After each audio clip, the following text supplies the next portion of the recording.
Hola, soy Gerard, el profesor de investigación cuantitativa de Psicología de la UOC de la Academia Statistics. Antes de empezar el curso como tal, os quería comentar un par de aspectos sobre el funcionamiento del mismo. En primer término, indicaros que toda la docencia es online, mediante clases grabadas, como esta que ahora mismo estáis visualizando, y también clases en directo. En las clases grabadas realizaremos toda la información teórico-práctica necesaria para poder responder las preguntas de las PECs. Y luego, posteriormente, en la clase en directo, lo que haremos será básicamente resolver todas vuestras dudas acerca del temario, de los vídeos, un ejercicio de clase, lo que sea, y luego, posteriormente, resolveremos un modelo de PEC. Una vez dicho eso, también indicaros que si alguien no puede asistir a la clase en directo, siempre al día siguiente dispondrá del vídeo grabado para poder visualizar las dudas de sus compañeros y la resolución del modelo de la PEC. También indicaros que es primordial disponer del dossier, ya que todo el tiempo iré haciendo referencia a páginas que se encuentran en él y ejercicios, ¿de acuerdo? Por lo tanto, es fundamental que dispongáis de él. En ese sentido, cuando hacéis la inscripción, os enviamos a vuestros domicilios el dossier para hacer un seguimiento adecuado del curso. Si alguien ahora mismo está realizando la clase de prueba, justo al lado del vídeo os podéis descargar un PDF que sirve para poder hacer un seguimiento adecuado de la clase de prueba. Ya veréis que tanto en ese dossier como el que recibís en vuestras casas tendréis espacios en blanco. La idea es que vayáis rellenándolos a medida que voy explicando la información. Y ya para finalizar, antes de empezar el curso, indicaros también, por favor, que el mismo día del inicio del curso creamos un grupo de WhatsApp formado por todos los alumnos y por el profesor, en este caso yo mismo, que me encargaré de resolver todas vuestras dudas, dudas acerca del temario, dudas acerca del funcionamiento del curso, lo que sea. Cualquier duda podéis preguntarme y estaré a vuestra disposición. Una vez dicho esto, ya empezamos con el curso como tal.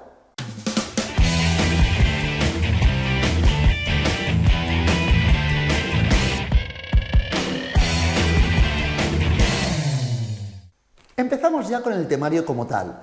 Esta primera parte de la asignatura, la información de la primera PEC, es muy teórica. Estudiaremos diferentes conceptos, diferentes aspectos, más bien todos ellos teóricos. En cambio, tanto en la PEC 2 como en la PEC 3, ya veréis que la información es mucho más numérica. Trabajaremos conceptos mucho más estadísticos.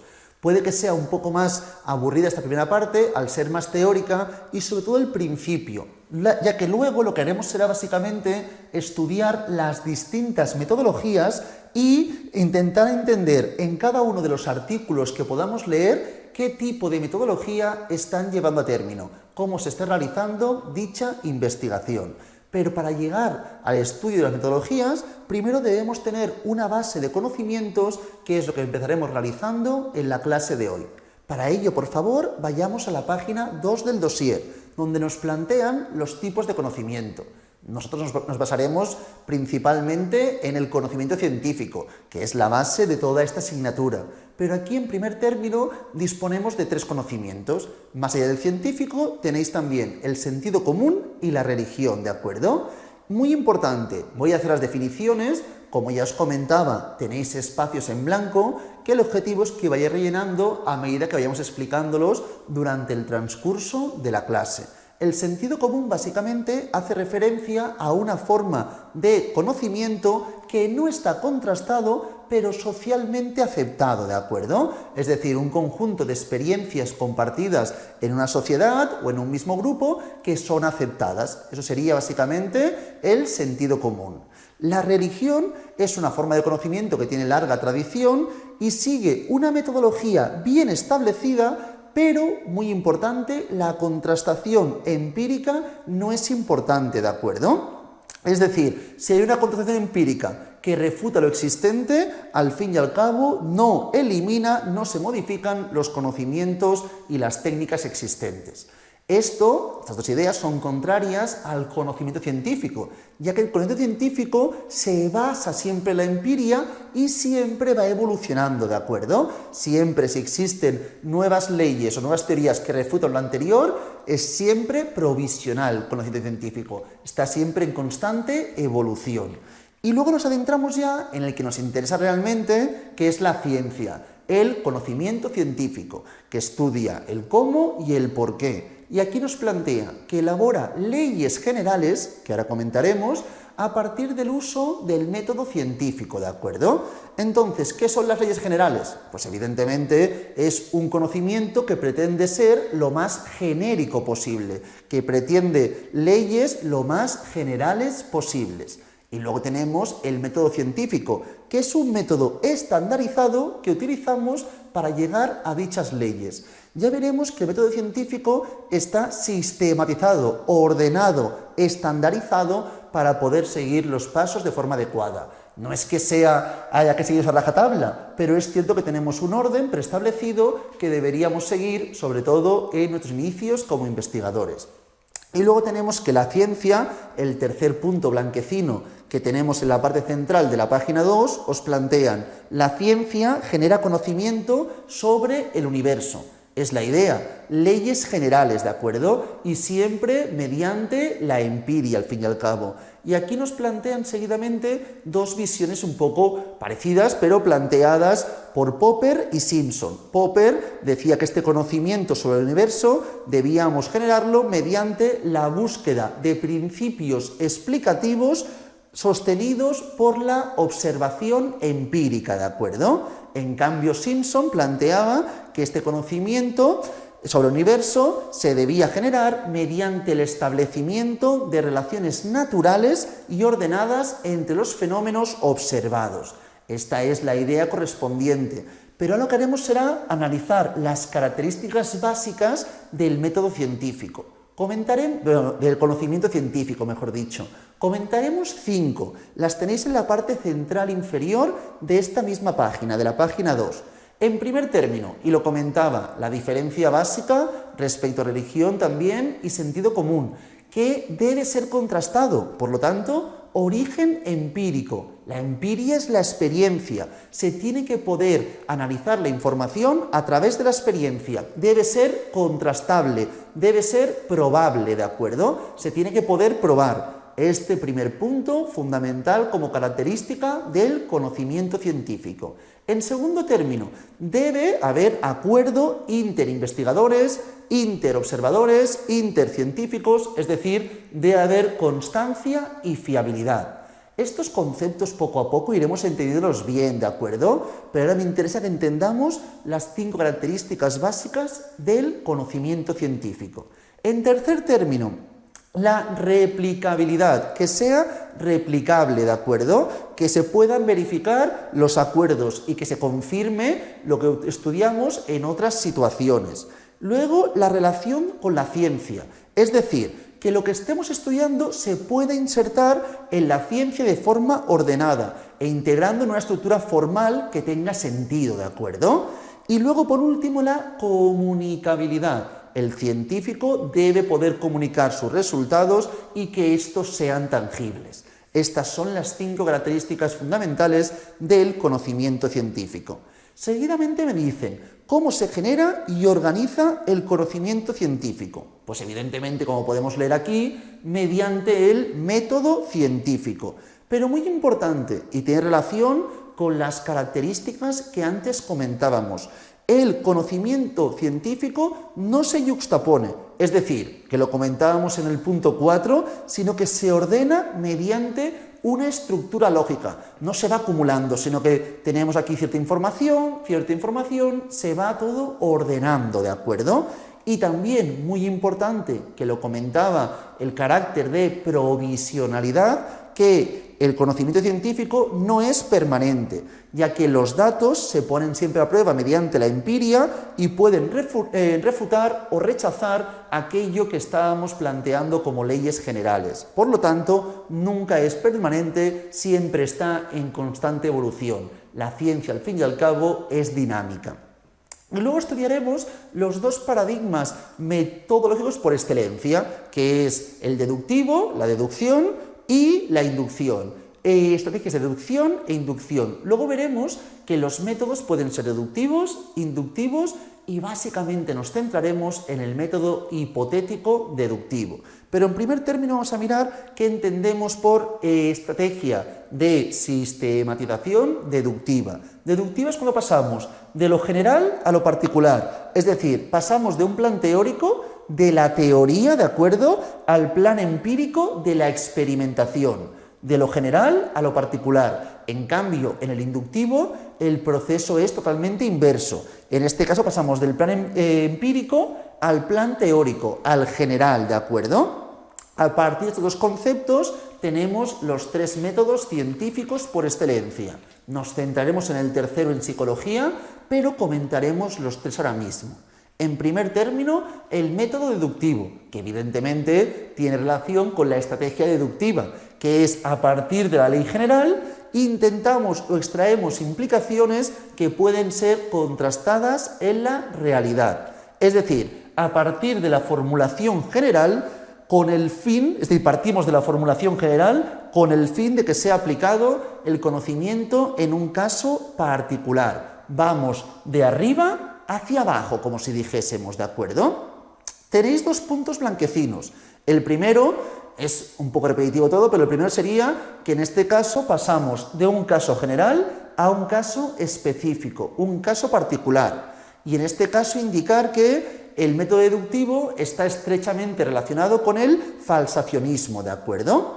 Y luego tenemos el método inductivo, que es todo lo contrario, es el proceso contrario, ¿de acuerdo? En este caso se genera un conocimiento que va desde abajo hacia arriba, en este caso.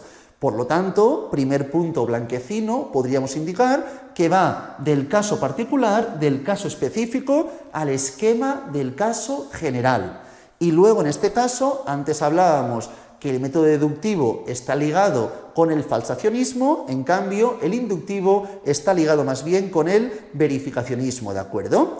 Y luego tenéis, por último, una combinación de ambos, que al fin y al cabo es lo que se acostumbra a utilizar en mayor medida en la actualidad, que es el método hipotético deductivo, que en diferentes momentos de la investigación planteamos estrategias deductivas y en otro estrategias inductivas. Si os fijáis, por favor, en esta página 3, en la parte central superior derecha, tenemos un pequeño esquema que nos plantea vía inductiva, vía deductiva. Vamos a mirar la vía inductiva.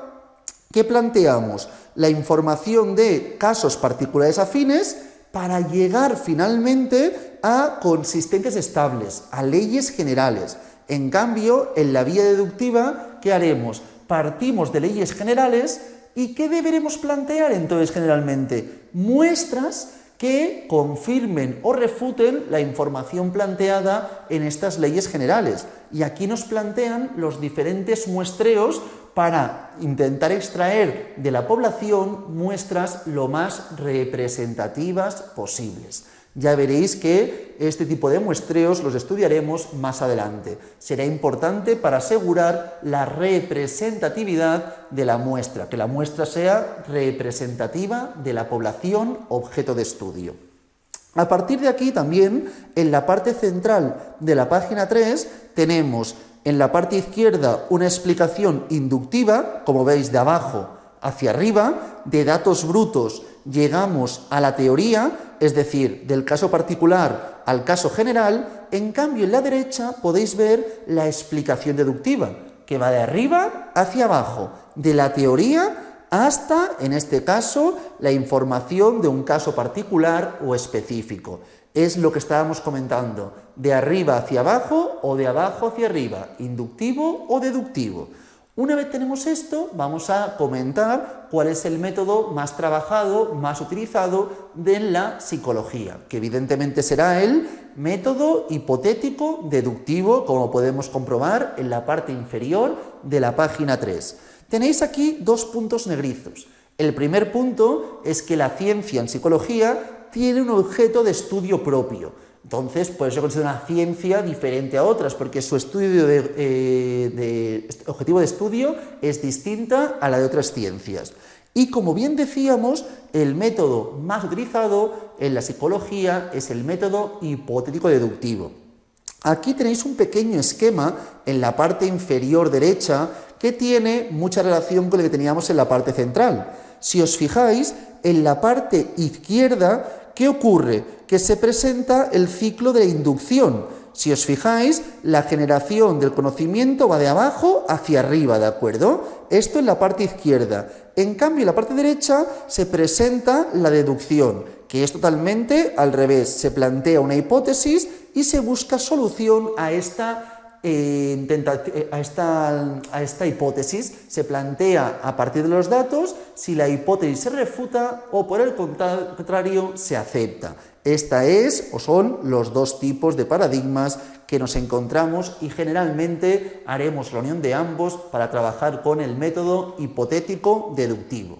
Una vez tenemos esto, y antes de adentrarnos ya en conceptos primordiales que iremos viendo en toda la asignatura y podrán llegar a ser preguntas en la PEC, me fijo en el proceso de investigación. Veremos aquí 6 pasos, ¿de acuerdo? ¿Tendremos que plantear estos 6 pasos siempre? No, no es obligatorio, es una idea del proceso de investigación. Además aquí lo plantean desde una vertiente deductiva, o lo planteamos desde una vertiente deductiva, ¿de acuerdo? Pero hay otros tipos de investigaciones que no siempre serán siguiendo este proceso de investigación. Pero es a modo de ejemplo para que tengamos una pequeña sistematización, un pequeño orden de cuáles serían los pasos adecuados que deberíamos ir siguiendo a lo largo del proceso de investigación.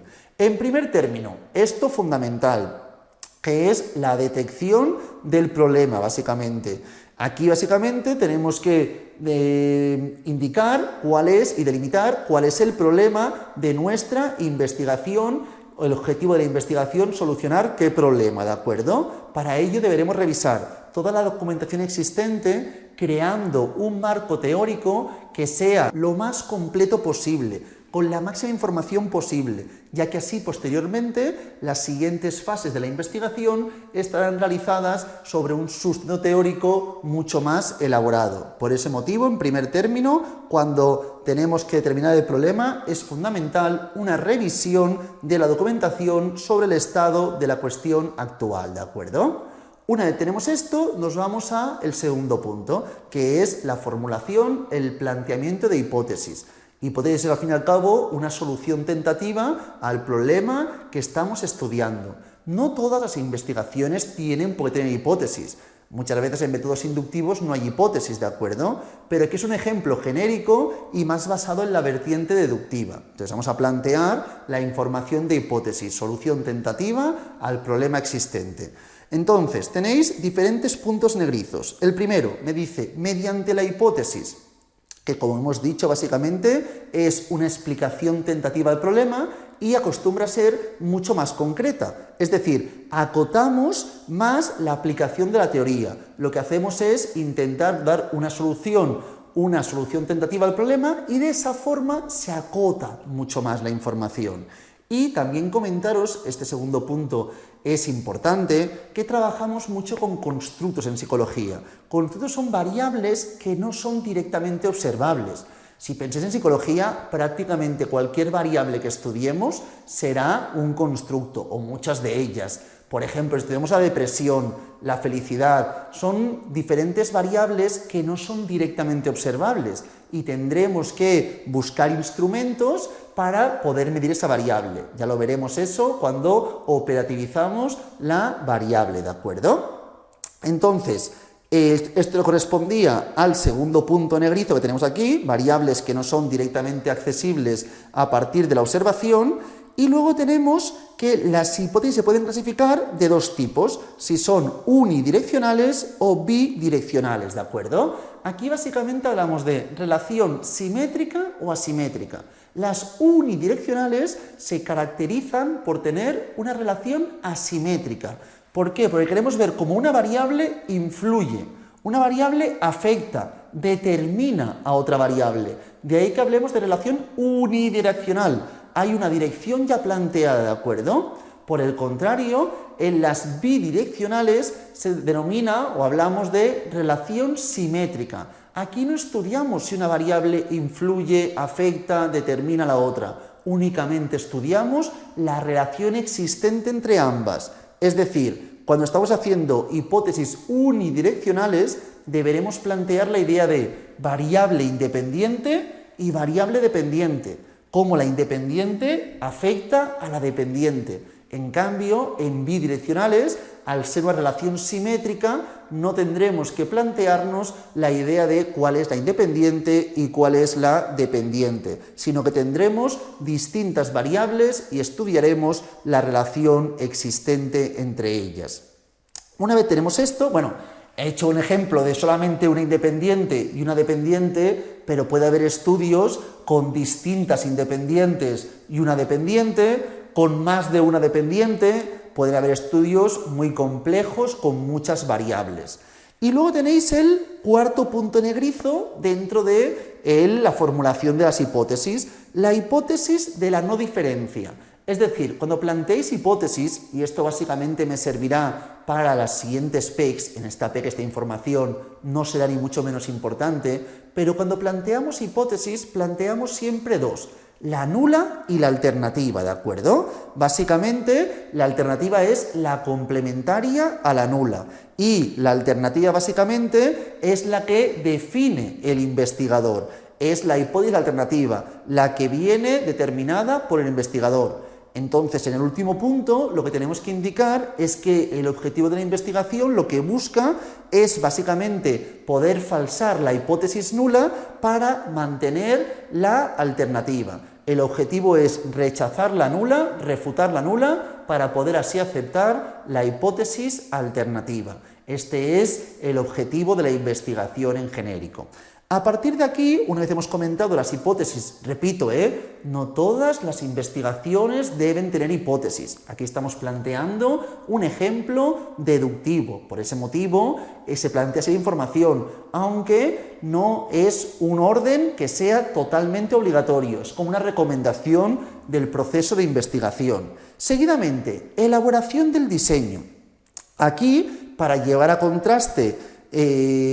el contraste de las hipótesis planteadas, implica o deberíamos llevar a término una elaboración de un plan, el diseño de investigación.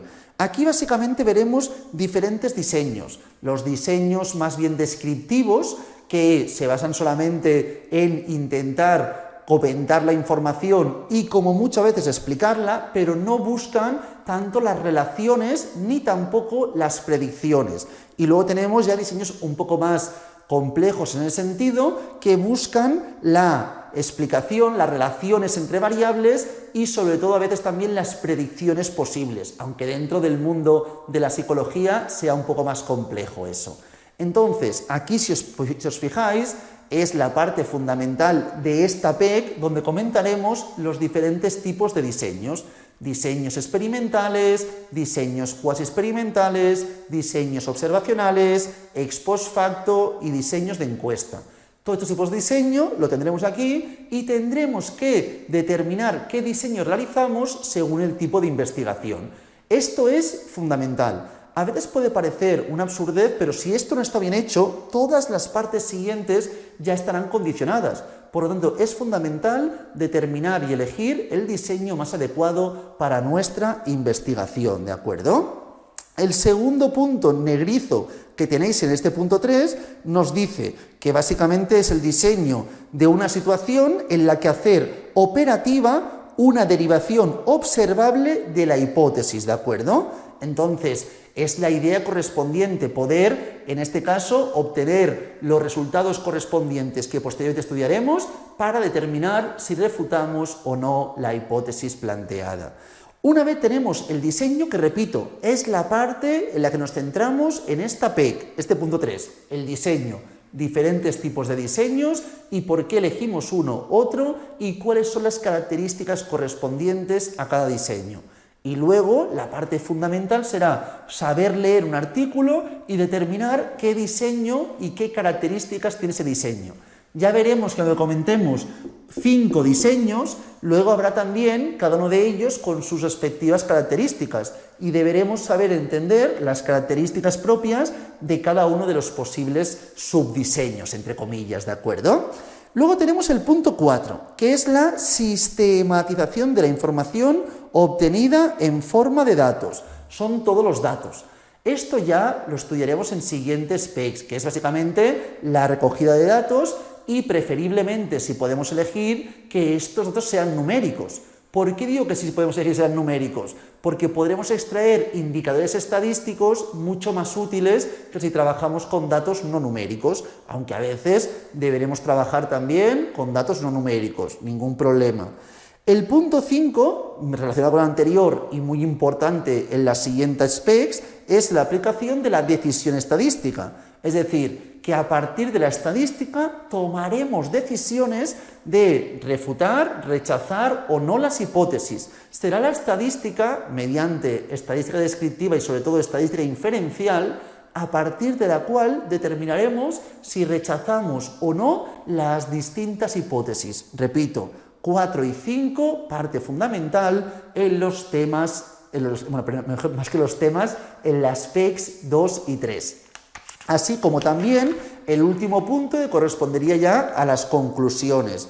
Es decir, que a partir de la información de datos tomamos conclusiones de si rechazamos o no la hipótesis nula. Y luego esta información debe ser comunicada a todo el ámbito científico, mediante informes elaborados, artículos como los que podremos leer a lo largo de esta primera PEC. Una vez tenemos esto, repito, para que todo el mundo quede claro, el punto 3 del proceso de investigación es el que trabajaremos básicamente en esta PEC y los siguientes puntos son los que trabajaremos en las PECs 2 y 3.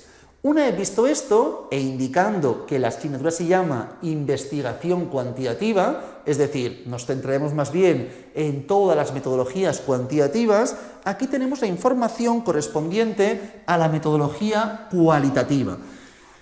Antiguamente había bastante discusión al comparar una con otra y había defensores de la metodología quali y quanti. Actualmente son compatibles y más bien complementarias. Se complementan en muchos procesos de la investigación, metodología quali y quanti. Aquí igualmente estudiamos las características básicas de cada una de ellas, lo comentaremos rápidamente, pero básicamente, como podéis ver en la parte inferior del cuadro, dice la integración de ambos métodos, que son complementarios, ¿de acuerdo? Donde no nos llega en la investigación la metodología quanti, nos ayudará la metodología cualitativa y también a la inversa.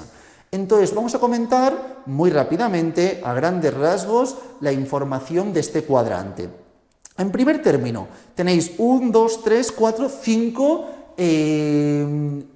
filas, ¿de acuerdo? Tenemos 5 filas donde diferenciamos en cada una de ellas la orientación quanti de la quali. La primera básicamente hace referencia a la epistemología. Se refiere básicamente a la forma que se concibe la actividad de la investigación y el producto, es decir, el conocimiento. Entonces, la cuantitativa busca la objetividad. En cambio, la metodología quali no es necesariamente busca la objetividad, a veces también puede ser muy útil cierta subjetividad. Entonces, es la diferencia básica. Una es más eminentemente objetiva, la otra no es tan fervientemente defensora de la objetividad. También tiene una vertiente subjetiva, ¿de acuerdo? Luego, en segundo término, tenemos aquí los objetivos o los planes de investigación. Como podéis ver aquí en este caso, tenemos la orientación cuantitativa con estudios observacionales de encuesta, ex post facto, experimentales y cuasi experimentales, que son los métodos, las metodologías, los diseños que trabajaremos a lo largo de la asignatura.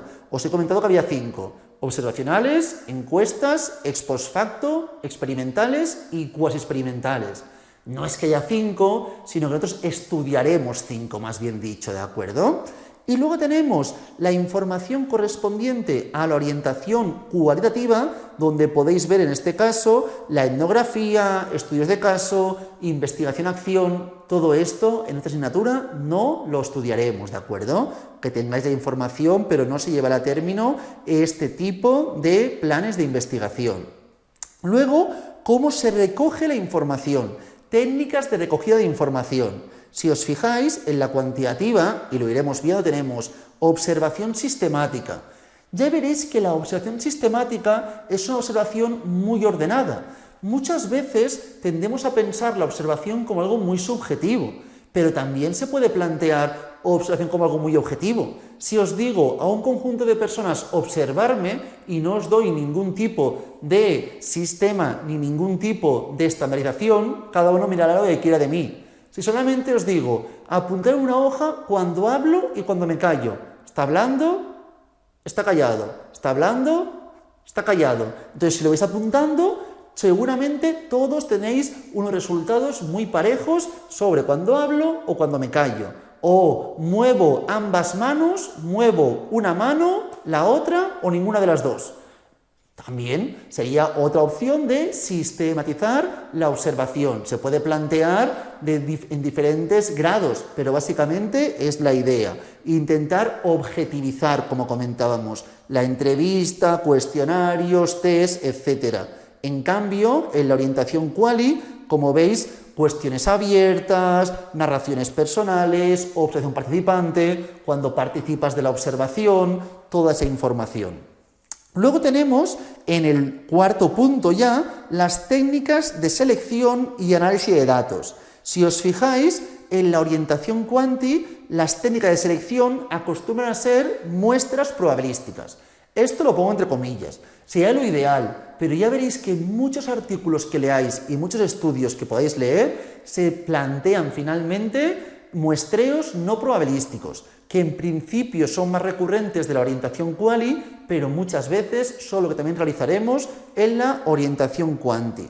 Y respecto a las técnicas de análisis de datos, vemos que en la orientación quanti tenemos análisis cuantitativo y técnicas estadísticas, en cambio en la orientación quali, análisis cualitativo. Aquí no se plantea generalmente la información de estadística.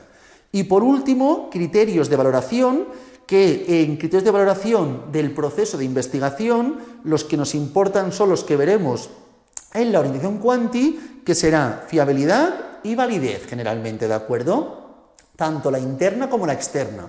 Esto deberemos diferenciarlo bien, lo comentaremos luego más adelante, pero es primordial diferenciar bien validez interna de la validez externa. Una vez hemos comentado las características básicas de la orientación quanti en comparación con la quali, indicar que se integran y son evidentemente ambas complementarias. Donde no llega una, llegaría la otra. A partir de aquí vamos a centrarnos en las variables. He hablado muchas veces de tal variable, los constructos son variables que no son directamente observables. Es fundamental que entendamos la idea de variable. En la vida general, la vida cotidiana, podemos hablar de características. En estadística hablamos siempre de variables, ¿de acuerdo? Que son aquellas características que tienen diferentes opciones. Esto se denomina, dentro de la estadística hablaremos, categorías. Por ejemplo, si yo hablo de la variable color de pelo, pues tenemos las distintas categorías que serían rubios, morenos, castaños, pelirrojos y así progresivamente. Entonces, lo que voy a hacer va a ser clasificar las variables según distintos aspectos. En primer término, vamos a clasificarlas según el nivel de acceso. Esto será primordial, básicamente, para luego determinar el tipo de diseño que estamos realizando. Aquí diferenciamos dos tipos, ¿de acuerdo? En nivel de acceso podemos diferenciar, por un lado, las variables manipulables, ¿de acuerdo? Lo vemos aquí, variable manipulable o variable activa. Lo tenéis en la página 6, parte superior. Y entonces tenemos variable manipulable o la variable no manipulable, ¿de acuerdo? Que sería la asignada. Variable manipulable o activa y no manipulable o asignada. Para que lo veamos bien la idea, ¿de acuerdo? Si hacemos una investigación, generalmente, y lo explicaremos luego, la variable que manipulamos es la variable independiente, para ver cuál es su efecto sobre la variable dependiente. No confundamos manipular con controlar. Muchas veces las variables extrañas deben ser controladas para que no afecten en esta relación, pero estas variables no están siendo manipuladas, están siendo controladas. Entonces, la que se acostumbra a manipular es la variable independiente. ¿Con qué objetivo? Con el objetivo de ver cuál es el efecto que comporta sobre la variable dependiente. Entonces, si yo, por ejemplo, quiero estudiar cómo influyen las horas de estudio sobre las notas. Yo podría dejar que libremente cada persona estudie las horas que considera oportunas. Pero, ¿qué ocurre, por favor? Que si yo digo, pero eso a lo mejor todo el mundo estudia muchas horas o pocas horas y no puedo ver bien las diferencias. Puedo crear, por ejemplo, dos grupos, un grupo que estudie 1 hora, otro grupo estudia 30 horas. Entonces, creamos dos grupos. A un grupo le obligamos a estudiar únicamente 1 hora y otro grupo estudiará 30 horas. De esta forma, ¿qué estamos consiguiendo, por favor? Pues que podamos observar cuál es la nota media de este grupo que estudia 1 hora y cuál es la nota media del grupo que estudia 30 horas. Y así comparamos si realmente los que estudian más horas obtienen una mejor puntuación. ¿Qué estoy haciendo? Manipulando. Esto de aquí es manipular la variable independiente, ¿de acuerdo? Esta es la idea correspondiente, que es manipular una variable. En este caso, el investigador decide en qué momento hace variar la variable y entonces accedemos a la variable de manera directa, de manera activa. Esto sería una variable activa. En cambio, imaginaos que yo quiero ver las notas según, por ejemplo, la habilidad matemática de las diferentes personas. Entonces tenemos habilidad matemática y tenemos la opción de habilidad matemática alta o habilidad matemática baja, ¿de acuerdo? Claro, yo no puedo decir, vale, pues tú tendrás habilidad alta, tú tendrás habilidad baja. No, eso no puedo determinarlo yo. Es algo intrínseco, algo que no puedo manipular, algo que ya está asignado, ¿de acuerdo? Entonces, en este caso, no hay manipulación de la variable, no. Directamente, la variable es no manipulable. Y podemos ver nota que saca uno y saca otro, pero aquí no habrá manipulación de la variable independiente. Veremos que aún así podré estudiar la relación unidireccional, pero influirá en la validez interna, disminuyéndola, como luego podremos analizar y explicar. Esto es la idea de según el nivel de acceso, variables manipulables y variables no manipulables. Luego tenemos según los valores, ¿de acuerdo? Según los valores diferenciamos nivel de acceso, seguidamente según los valores. Aquí diferenciamos las variables cualitativas de las cuantitativas. Las cuales también se denominan variables categóricas. Es sinónimo, cualitativa o categórica. Y las cuantitativas también se denominan numéricas. Las cualitativas hacen referencia a atributos. Por ejemplo, si yo hablo del color de pelo, es una variable cualitativa, hace referencia a atributos, es decir, no hace referencia a aspectos numéricos y los números, si existiesen, solamente son para clasificar, ¿de acuerdo? Solamente para decir, vale, pues en vez de, por ejemplo, si hablo de los buses en una ciudad, podemos tener el bus 28, el bus 21, el bus 3, aunque sean números, es una forma de clasificar. Podría poner el bus A, el B, el D y ya está. Sería la misma idea, ¿de acuerdo? Básicamente. Entonces, aquí no hay números, o si los hubiese, solo tienen la función de clasificar, ¿de acuerdo? Dentro de las variables qualis diferenciamos las variables nominales y ordinales según la escala. Las variables qualis nominales son aquellas donde las categorías, recordad que categorías eran las alternativas, las opciones de la variable, en las qualis nominales las categorías no están jerarquizadas, no hay un orden preestablecido entre ellas. Por ejemplo, color de pelo, ¿es mejor ser moreno que rubio de castaño?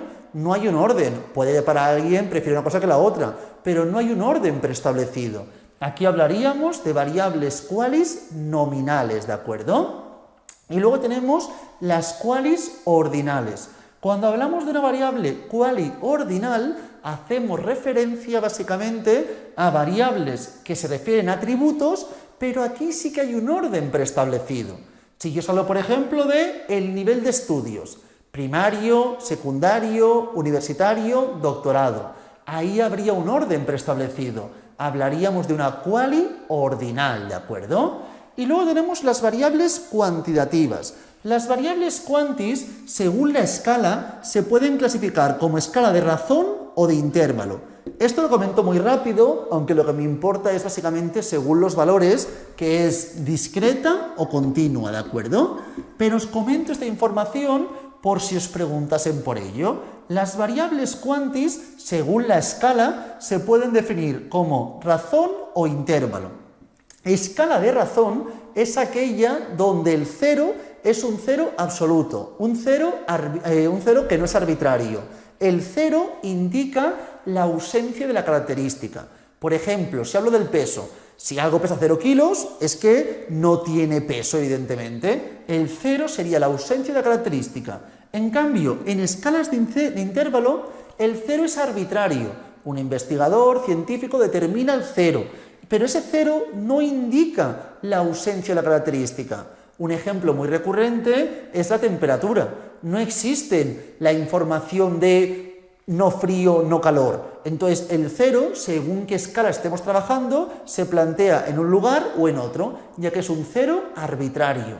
Generalmente, en psicología, como estudiamos constructos y muchas veces a partir del test, ¿qué ocurrirá? Que muchas veces lo que ocurre es que estamos trabajando con escalas de intervalo, ya que algún test de depresión, por ejemplo, fluctúa de 4 a 82, por decir algo. El 0 no existe, el valor mínimo es el 4, y 4 tampoco tiene por qué decir ausencia total de depresión, ¿de acuerdo? Entonces, tenemos esta información, escalas de razón, escalas de intervalo.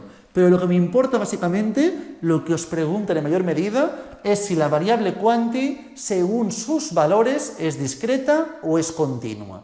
Cuando hablamos de discreta, quiere decir que entre dos valores consecutivos no hay ningún valor. Por ejemplo, si os hablo de el número de hijos, puedes tener un hijo, 2 hijos, 3 hijos, pero no puedes tener 1,1 o 1,8.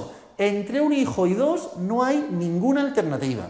En cambio, en las variables continuas, entre dos valores consecutivos puede haber infinidad de valores. Según la sensibilidad de la herramienta de medida, cada vez seré más y más y más preciso. Por ejemplo, si yo hablo de mi altura, según lo sensible que sea el instrumento de medida, podré ser cada vez más y más y más preciso. Un ejemplo que a veces nos lleva a confusión, la edad, por ejemplo.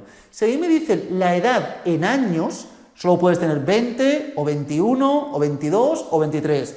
La edad en años sería discreta. Pero la edad en genérico, planteando todas las posibles unidades de medida, sería continua. Porque tú puedes tener 20 años, 3 meses, 4 días, 2 horas, 1 segundo y así progresivamente, cada vez siendo más y más y más preciso. Es decir, cuando según la sensibilidad de la herramienta de medida pueda ser más preciso, hablaremos de continua. Cuando la herramienta de medida no comporte la posibilidad de ser más preciso, hablamos de variable discreta. Una vez tenemos esto explicado, nos vamos ya a la última posibilidad para clasificar las variables, que es según la función que tengan, básicamente.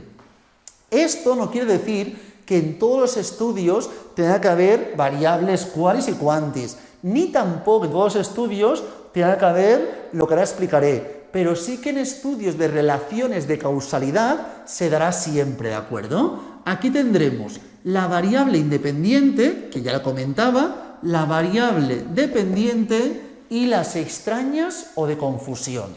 La variable independiente es la variable que manipulamos, ¿de acuerdo? La tenéis en el tercer punto, es aquella variable, punto blanquecino, es aquella variable que manipula el investigador para ver el efecto sobre el fenómeno que queremos estudiar. El fenómeno que queremos estudiar es siempre la variable dependiente. Entonces, variamos esta variable, son las variaciones de esta variable, cómo afectan sobre esta de aquí, ¿de acuerdo? A ver, he dicho manipular, no siempre es obligatorio que se esté manipulando la variable. Como hemos dicho, a veces una variable puede ser independiente sin necesidad de ser manipulada. No es lo más recurrente, pero puede ocurrir. Por lo tanto, es la variable que vamos a ver cómo afecta, cómo determina, cómo influye sobre el fenómeno que quiero estudiar, que corresponde a la variable dependiente, que es básicamente, repito, el fenómeno que queremos estudiar. Y luego tenemos las variables extrañas, también denominadas de confusión. Estas luego serán las que muchas veces debemos controlar o quedan enmascaradas y pueden distorsionar nuestra relación. Pero voy a primero comentar variables extrañas o de confusión. Son aquellas variables que pueden distorsionar la relación existente entre la o las independientes y la o las dependientes, ¿de acuerdo? Para que veáis un ejemplo muy sencillo. Si yo planteo horas de estudio, cómo influyen sobre las notas, ¿de acuerdo?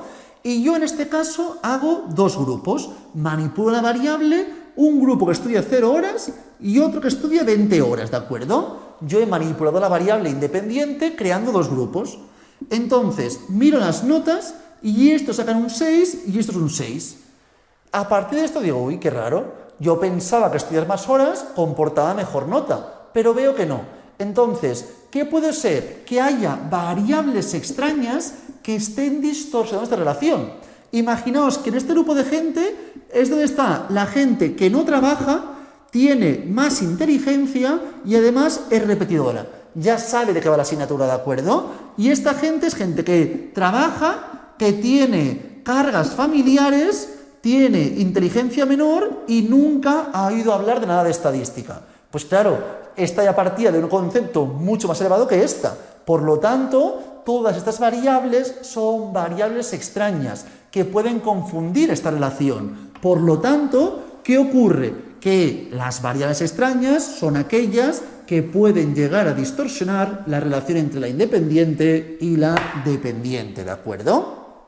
Además de eso tenemos aquí, en primer término, dos aspectos más. Las variables de núcleo, que son tanto la independiente como la dependiente, son las variables objeto de estudio de la investigación. Al final las extrañas no es lo que quiero estudiar, las extrañas las controlaremos a veces para que repercutan de la menor forma posible en esta relación.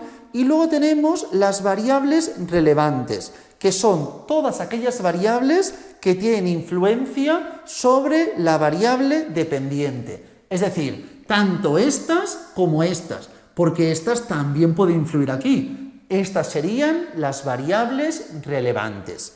Una vez tenemos esto, y lo comentaba anteriormente, muchas veces estudiamos constructos, que ya hemos comentado, son variables no directamente observables.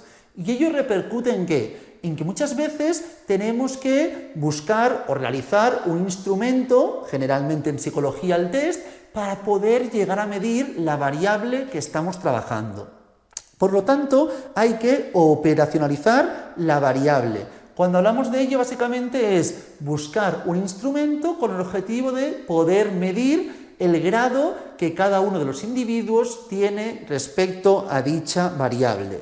Generalmente, cuando hablamos de variables cuantitativas, como podéis ver en la parte central inferior tenéis dos puntos negrizos, en las variables cuantitativas deberemos generalmente especificar el rango. Pues hablamos de un test de depresión cuyas puntuaciones fluctúan de 3 a 25 o de 2 a 8, lo que sea, ¿de acuerdo? Entonces establecemos el rango y luego en las variables categóricas lo que hacemos es especificar sus niveles. Pues por ejemplo podemos plantear si la persona es rubia, morena, castaña u otro tipo de color. Entonces aquí plantearíamos los diferentes niveles. Repito, categóricas es sinónimo a cualitativa. Una vez tenemos esto, muchas veces, sobre todo en diseños experimentales, cuasi experimentales y ex post facto, buscamos relaciones de causalidad. Ya veremos que los estudios descriptivos, en los de encuesta y observación, no. Pero cuando hablemos de diseños ex post facto, experimentales y cuasi experimentales, estudiaremos muchas veces las relaciones de causalidad, ¿de acuerdo? Entonces, ¿cuáles son los criterios?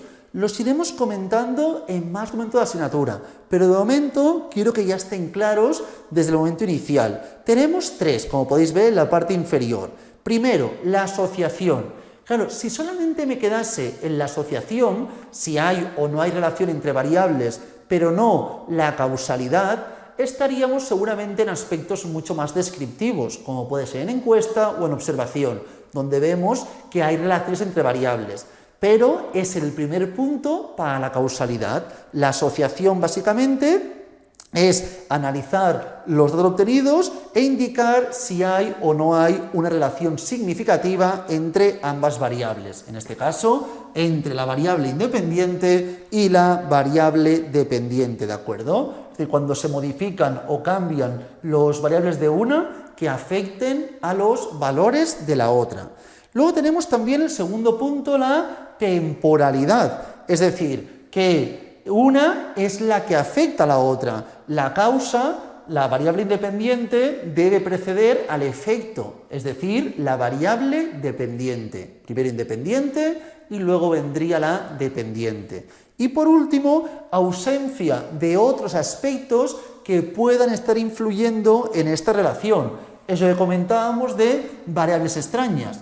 Evidentemente en un estudio habrá infinitas, no infinitas, pero muchísimas extrañas, y no podremos controlar todas, pero mediante técnicas de control intentaremos controlar aquellas variables que consideramos pueden afectar en mayor medida a la relación existente entre la variable independiente y la variable dependiente. Entonces, se aplicarán técnicas de control para evitar que las variables extrañas se conviertan en variables de confusión o variables enmascaradas. Queremos que sean variables controladas, ¿de acuerdo?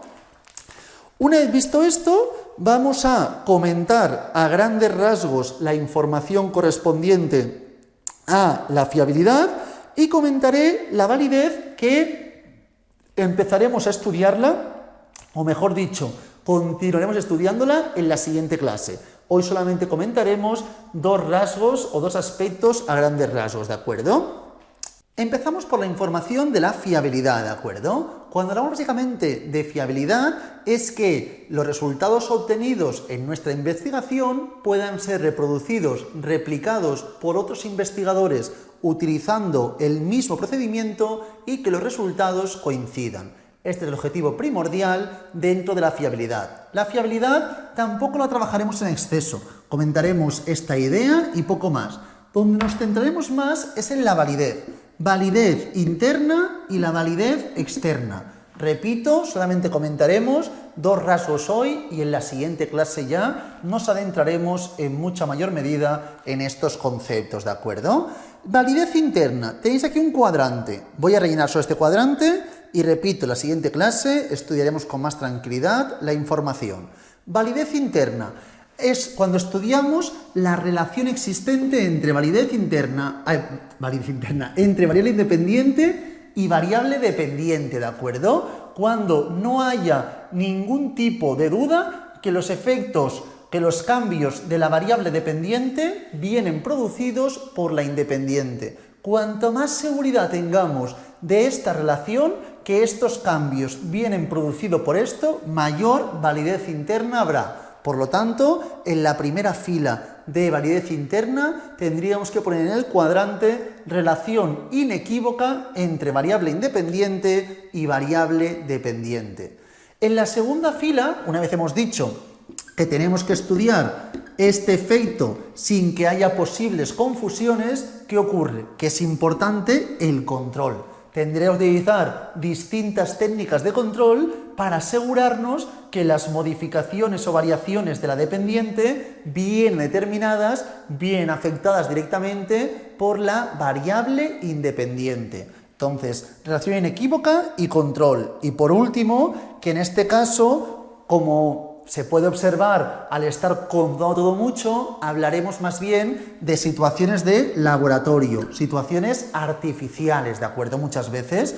Entonces, ¿por qué son artificiales? Porque para poder controlar un conjunto de variables y asegurarnos de esta relación, tendremos que provocar situaciones que no sean espontáneas, que no sean naturales. En cambio, cuando estemos estudiando validez externa, será un poco idea totalmente contraria a esta. En primer término, la primera fila tendríamos que indicar en el cuadrante que la validez externa se basa en la posibilidad de poder generalizar resultados.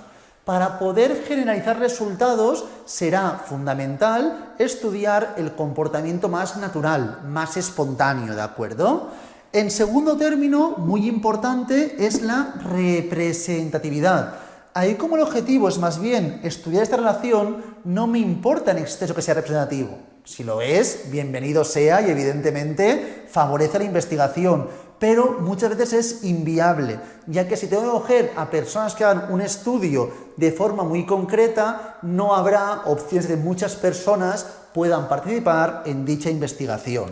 Y por último, como aquí tenemos la información, que es generalizar a otros sujetos, a otros valores de la variable independiente, a otras situaciones, en otros lugares, ¿de acuerdo? Esta es la idea, básicamente, de la validez externa. Entonces, en la siguiente clase veremos cómo el objetivo sería que las dos fuesen elevadas, pero cuando aumentamos una, la otra disminuirá.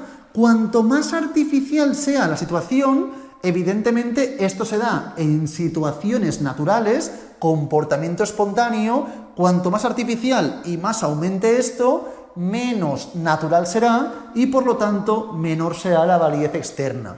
Por el contrario, cuanto más natural sea la investigación y más plausible su generalización, es decir, cuando la validez externa aumente, comportará una disminución de la interna porque podrá haber muchos más factores que estén influyendo, ya que se estará realizando un control mucho menor. Por lo tanto, lo que quiero que veamos que aunque el objetivo es que ambas sean muy elevadas, en la vida real el aumento de uno comporta la disminución del otro, ¿de acuerdo? En la siguiente clase ya nos centraremos en la información más concreta y más específica de la validez interna y externa y cómo se pueden controlar también las diferentes variables extrañas, ¿de acuerdo? Repito, no controlaremos todas, sino que comentaremos cómo se podría llegar a controlar. Hoy lo dejamos por aquí, ya veis que es una clase muy teórica de momento, en la siguiente también haremos mucha teoría y ya sí que en las PECs 2 y 3 es cuando plantearemos muchos más datos numéricos, mucha más información estadística. Como siempre digo, ¿tenéis alguna duda de lo que sea? Podéis preguntármela siempre por el grupo de WhatsApp o si preferís, en la clase en directo podéis comentarme todas vuestras dudas. Lo dejamos por aquí y mucha suerte.